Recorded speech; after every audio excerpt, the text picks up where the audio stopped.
ഞാൻ എന്ത് പറഞ്ഞാലും സാറ് കേൾക്കോ? കേൾക്കാലോ.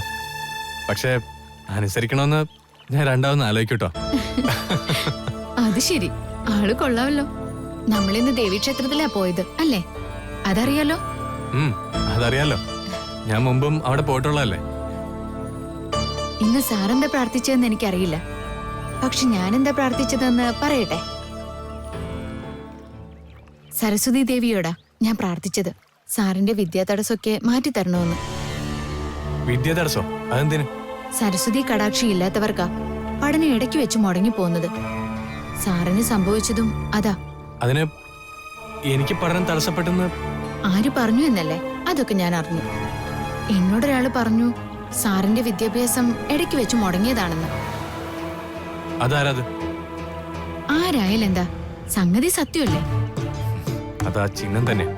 അവനൊരു വിടുവായന. അവൻ എന്റെ ഈ കാര്യമൊക്കെ ടീച്ചറിനോട് വന്ന് പറയേണ്ട കാര്യം എന്താ?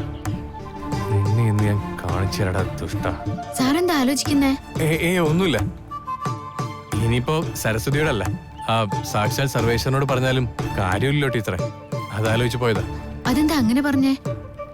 മുടങ്ങിപ്പോയ പഠനം ഇനിയാണെങ്കിലും തുടങ്ങാലോ. പഠിക്കാനോ?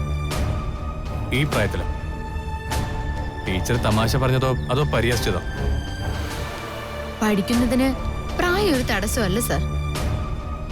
ആഗ്രഹമുണ്ടെങ്കിൽ ഏത് പ്രായത്തിലും പഠിക്കാം. ഇക്കാലത്ത് അതത്ര ബുദ്ധിമുട്ടുള്ളതോ നടക്കാത്തതോ ആയ കാര്യമൊന്നുമല്ല. എത്രയോ പേര് 70 വയസ്സിലും 80 വയസ്സിലും ഒക്കെ എഴുതാനും വായിക്കാനും ഒക്കെ പഠിക്കുന്നു. പഠിക്കാനുള്ള ആഗ്രഹമാണ് പ്രധാനം. ഞാൻ ചോദിക്കുന്നതിന് സത്യസന്ധമായിട്ട് മറുപടി പറയണം. പ്രായത്തെക്കുറിച്ചും വീട്ടിലുള്ളവരെക്കുറിച്ചും ഈ നാട്ടുകാരെക്കുറിച്ചും ഒന്നും ചിന്തിക്കണ്ട. സാറിന് പഠിക്കണമെന്ന് ആത്മാർത്ഥമായിട്ട് ആഗ്രഹമുണ്ടോ?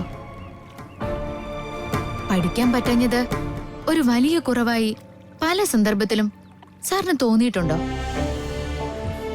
ശരി ടീച്ചറെ, പഠിച്ചാൽ കൊള്ളാന്ന് എനിക്ക് ആഗ്രഹമുണ്ട്.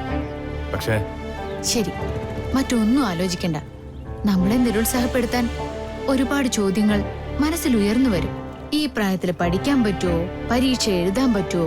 ജയിക്കോ? നാട്ടുകാരും കൂട്ടുകാരും ഒക്കെ കളിയാക്കില്ലേ? ഇങ്ങനെ കുറെ തടസ്സങ്ങള് മനസ്സിൽ ഉയർന്നു വരും. അതൊന്നും കാര്യാക്കണ്ട. അമ്മ മരിച്ചപ്പോ ആ സങ്കടത്തില് കുറെ വർഷം അങ്ങനെ പഠിക്കാൻ പറ്റാതായി പോയി. കുറെ കാലത്തിന് ശേഷം മനസ്സിലെ മുറിവുകളെല്ലാം ഉണങ്ങിക്കഴിഞ്ഞ് പഠിക്കാൻ ആഗ്രഹമുണ്ടെങ്കിൽ ചെറിയ കുട്ടികളുടെ കൂടെ ഇരുന്ന് പഠിക്കണമെന്നുള്ള എന്റെ ചിന്ത എന്നെ തടഞ്ഞു. സാറേ, പഠിക്കണമെന്ന് ആഗ്രഹമുണ്ടെങ്കിൽ ചെറിയ കുട്ടികളുടെ കൂടെ ഇരുന്ന് തന്നെ പഠിക്കണം. എന്തുകൊണ്ടാണെന്നറിയാവോ?